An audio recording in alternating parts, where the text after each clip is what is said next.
तेलंगाना में विपक्ष के तमाम नेता बैठे हैं, लेकिन बिहार के बड़े नेता हैं जो कि विपक्ष को एकजुट करने में लगे थे, उनको नहीं बुलाया गया है।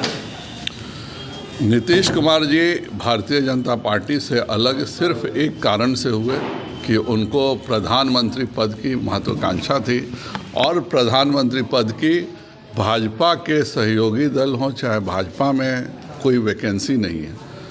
पूरा देश का हर नागरिक माननीय प्रधानमंत्री मोदी जी के रूप में ही अपना प्रतिनिधि देखता है और इसी आकांक्षा और अति महत्वाकांक्षा के कारण वह जा कर के महागठबंधन में समझौता किए और समझौता करके प्रधानमंत्री बनने का अपना एक उम्मीद पाले हुए थे।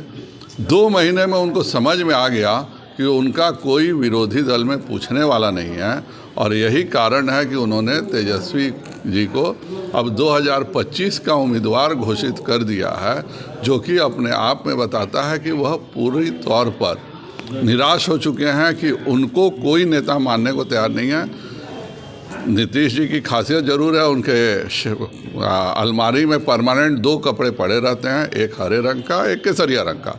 जब जिस दिन जो सहूलियत हो पहन लेते हैं और पहन करके उस तरह की भाषा बोलने लगते हैं।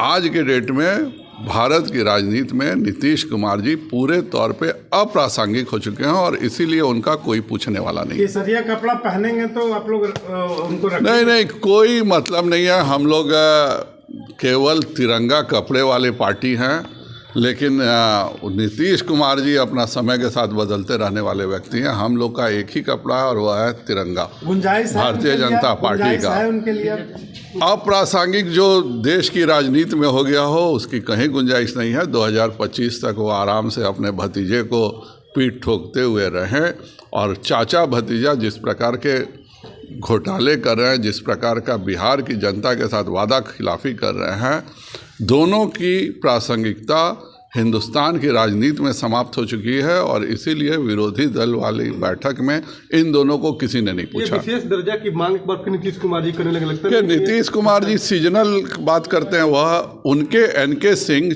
वाइस चेयरमैन थे फाइनेंस कमीशन के।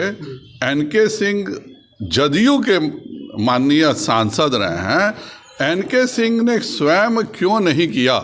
उस समय नीतीश कुमार जी ने ऐसा क्या किया कि NK सिंह ने नहीं किया? वह फिर 42 से 32% कर देते और कहते कि हम विशेष राज्य का दर्जा का करेंगे।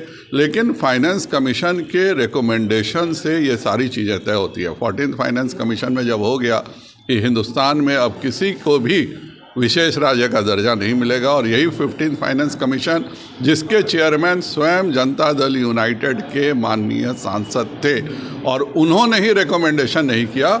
यह सब शिगुफा छोड़ते हैं क्योंकि वह पूरे बिहार की जनता को बेवकूफ़ बनाना चाहते हैं। मेरा साफ मानना बगल का उत्तर प्रदेश है, वह $1 ट्रिलियन इकोनॉमी की बात कर रहा है।